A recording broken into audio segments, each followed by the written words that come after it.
मुनीब अपनी मामा का भी ले।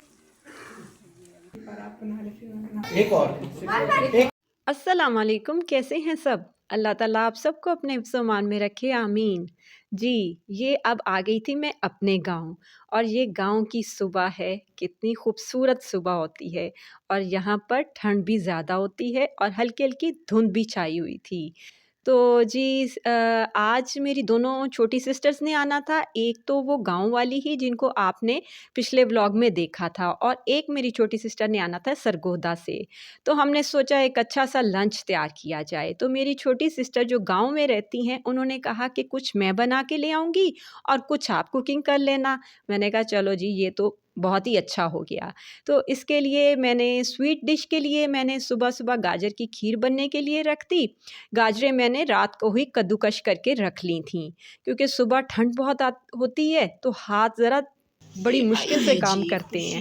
तो जी ये मेरा भाई छोटा खुशी की बर्फ़ी लाया था, जो कि मियाँ चन्नू की मशहूर बर्फ़ी है, और ये बहुत ही मज़े की होती है।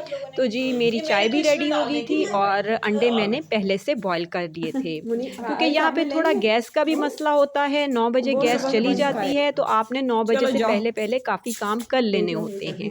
ले जाओ हारिस, ले जाओ। चलो ले गए हो। और ये मुनीब अपनी मामा का भी लेके जाओ। हाँ जी, उन्हें उठा दो, उन्हें को वो भी चाय और अंडा लेती है ना।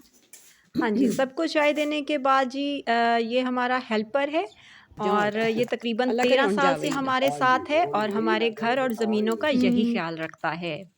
और यहाँ जी हमारे गीज़र पर घुग्गी ने अपना घर बनाया हुआ था, इस वजह से हम गीज़र को इस्तेमाल ही नहीं कर रहे थे, और गर्म पानी के लिए हम देच के गर्म कर के इस्तेमाल कर रहे थे। तो जी यहाँ सुबह-सुबह का टाइम है और नाश्ते की तैयारी हो रही है, तो मैंने कहा चलो जी आज मैं आलू की भुजिया बनाती हूँ। तो क्योंकि गैस तो जा चुकी थी, तो और आपको पता है कि थोड़ा फिर चाय अंडा लेने के बाद थोड़ी देर के बाद ही नाश्ता करते हैं सारे। तो मैंने कहा चलो मैं अब लकड़ियों पे आलू की भुजिया बना लेती हूँ। मैंने प्याज वगैरह डाल के उनको फ्राई किया, फिर साथ ही मैंने इसमें आलू मिक्स कर दिए थे। आलू के साथ ही मैंने इसमें अदरक लहसुन भी शामिल करके आलूओं को अच्छी तरह भून लिया। इसके बाद मैंने इसमें मसाले शामिल किए, जिसमें नमक, मिर्च और जी हल्दी, पिसा धनिया शामिल था, वो करके उसको अच्छी तरह मैंने भून लिया। साथ ही मैंने इसमें टमाटर और हरी मिर्चें भी डाल दी थी, और फिर इनको बहुत अच्छी तरह भून के मैंने थोड़ा-सा पानी डाल के इनको पकने के लिए रख दिया था। लकड़ियों पे पकाने का अपना ही मज़ा है, और यहाँ पर ठंड भी शदीद थी, इसलिए इधर बैठ के आग सेकने का अपना ही मज़ा था। एक सेकंड मैं जब भी आती हूँ लकड़ियों के चूल्हे पे ज़रूर खाना बनाती हूँ। जब आलू की भुजिया रेडी हो गई, तो मैंने ऊपर से कसूरी मेथी डाल दी, और थोड़ा गरम मसाला और धनिया और हरी मिर्चें डाल के मैंने इसको रेडी कर दिया।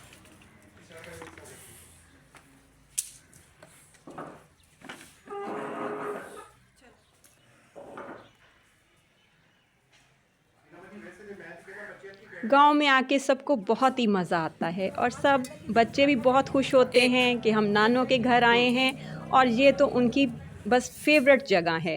बचपन में भी यहाँ पर आकर वो मिट्टी से बहुत खेले हैं, धूप में खेले हैं, और मेरे हस्बैंड कहते थे कि इनको खेलने दो, मत मना करो।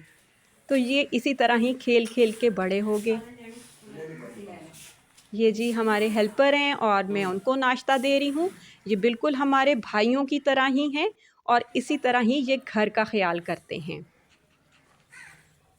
ये जो लड़की है, ये हमारी हेल्पर है, ये भी बहुत सालों से हमारे साथ है, और ये पराठे साथ बना रही थी और मैं साथ इसके साथ हेल्प कर रही थी।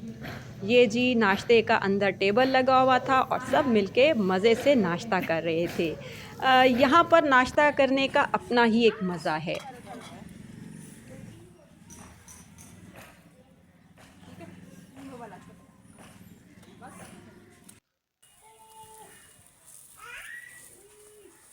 और मैंने कहा मैं तो परवीन तुम्हारे साथ ही बैठ के नाश्ता करूँगी, जो मज़ा यहाँ पर है वो अंदर जाके खाने का मज़ा नहीं है। इसके बाद ये नाश्ते के बाद हमारी चाय रेडी होती है, और फिर सब चाय पीते हैं।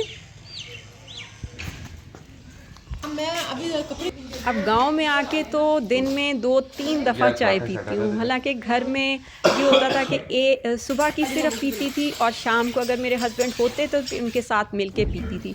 लेकिन यहाँ पर सब मिलके पीते हैं तो हम 2-3 दफ़ा लाजमी पीते हैं। परवेज से उंदी लेके आ। साथ ही मेरा भाई बैठा हुआ था और अपनी गाड़ियाँ वॉश करवा रहा था। इसके बाद मैंने कहा चलो मैं थोड़ी सफाई कर लेती हूँ क्योंकि हम सब मिलकर ही काम करते हैं। तो जी मैंने सेहन में झाड़ू लगाया। इसके बाद गाजर की खीर मेरी बाकी रह गई थी क्योंकि गैस चली गई थी, तो मैंने कहा चलो वो भी मैं लकड़ियों के चूल्हे पे रख के जल्दी से रेडी कर लेती हूँ। इसी दौरान मेरी छोटी सिस्टर जो गांव में रहती हैं वो भी आ गई।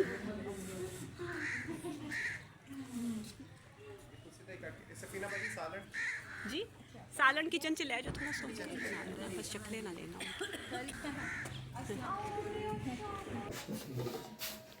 मेरी गाजर की खीर भी बहुत मज़े की रेडी हुई थी और सब ने खा के बहुत ही तारीफ़ की थी। बल्कि मेरा छोटा भाई तो कह रहा था कि अब फिर दोबारा आपने बनानी है, क्योंकि ये 2 डोंगे तो माशाल्लाह उसी दिन ही ख़त्म हो गए थे। ऊपर से मैंने थोड़े से बादाम क्रश करके वो डाल दिए थे।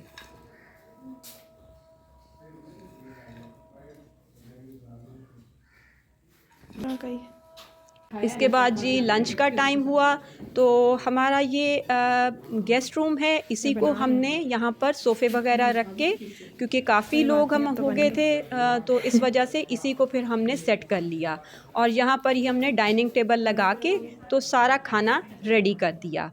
खाना अल्हम्दुलिल्लाह बहुत ही मज़े का था। कुछ बारबेक्यू हमने बाहर से मंगवा लिया था तो सब ने मिलकर खाया और बहुत मज़ा आया। देसी चिकन मेरी जो है सिस्टर वो बना के ले आई थी। इसके बाद ये मेरी भाभी और मेरी बेटी हैं, इन्होंने किसी फंक्शन में जाना था तो ये रेडी होके जा रही थी।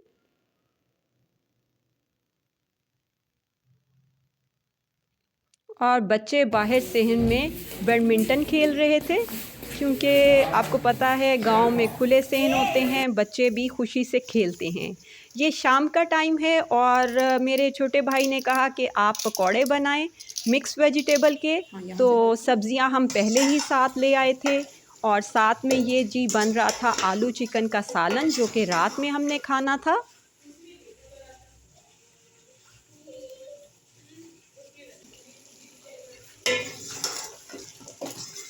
इसके बाद जी जो है मेरी हेल्पर जो साथ थी परवीन, उसने चाय रख ली और मैंने साथ पकौड़े बनाना शुरू कर दिए। पकौड़े भी बहुत मज़े के बने थे। अब अपनी अपनी मर्ज़ी की जितनी जितनी लेनी है ना सब लेना, ठीक है? ले लो यार, एक और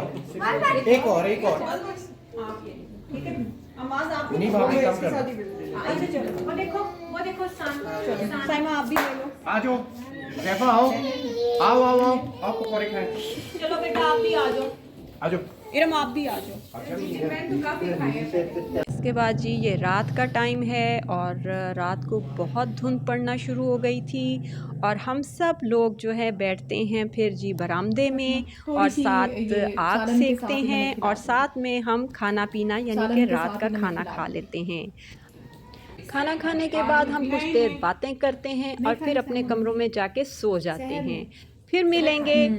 ओके, अल्लाह हाफ़िज़।